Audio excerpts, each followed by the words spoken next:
Hey, Michael Lake here with altobone.com.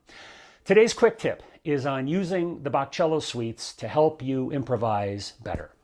Now, I know that sounds a little counterintuitive, but if you've read my books, if you've looked at my videos, you know that I'm a big advocate of being able to play music and start on random notes to kind of dissolve the barrier that seems to exist between, our inner musician and what comes out of our instrument. And it's interesting that just before I started doing this video, I got an email from a very talented piano player and an instructor. His name's Ron Drodos. And he was reading a blog post I did on left and right brain improvisation. And he wrote back and he said there was a study that was done on piano players. And they found that there was virtually no neurological barrier between the right and the left brain when they played. And I kind of look at that like, well, yeah, piano is very, very visual. It's very intuitive as opposed to this beast, right? The trombone. So I think the point of this is to show you how to use yet another tool, the Bach Cello Suites, in order to, torch cut through the titanium barrier for a trombone player. Now, why Bach Cello Suites? Well, if you don't have them, you should, even if you're not using it for improvisation, because they're a tremendous tool, if nothing else, to help your technique. And you can get these from my friends at Hickey's Music, hickeys.com. They have a bunch of different editions. Some of them have 4 suites, some of them have 6. This is really beautiful music. Yeah, some of it is challenging. There's some wide intervals and there's writing that's just not natural to the trombone. These were obviously written for cello, but that makes it all the better for strengthening your playing. And I think the beauty of the suites comes from Bach's genius for creating harmony and modulations and surprise resolutions with just single melody lines. And those musical attributes are what we as improvisers try to create as we play, weaving creatively and hopefully somewhat effortlessly, in and out of harmonic structures. This is why I think Bach is such a great model for us. Bach was an improviser. He almost had to be because he wrote over 1,000 pieces of music in his life.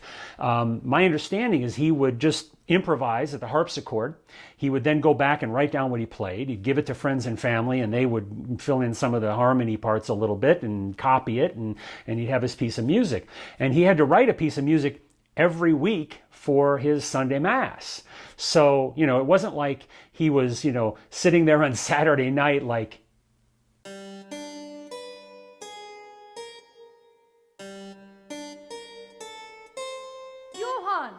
it's late.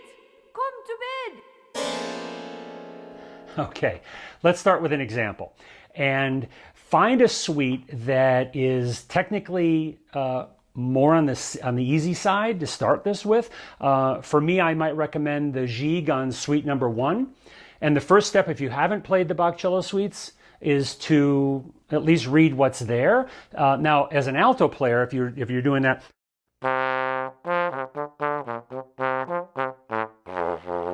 it's a little below our range, so I've become, over the years, an expert at playing the Bach Cello Suites up a 4th.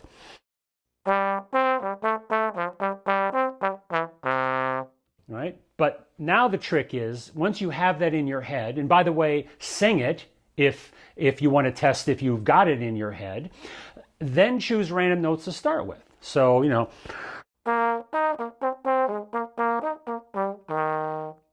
and don't try and go through the whole thing in one key and then try another. Just start simple. Start small. Start with that first phrase. By the way, if that first phrase is hard for you, start with the first interval, right? That 4th.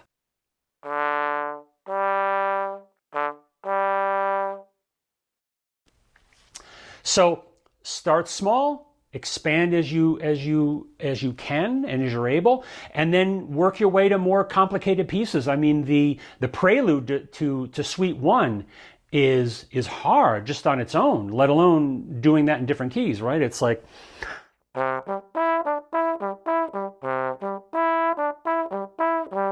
then move on to another key.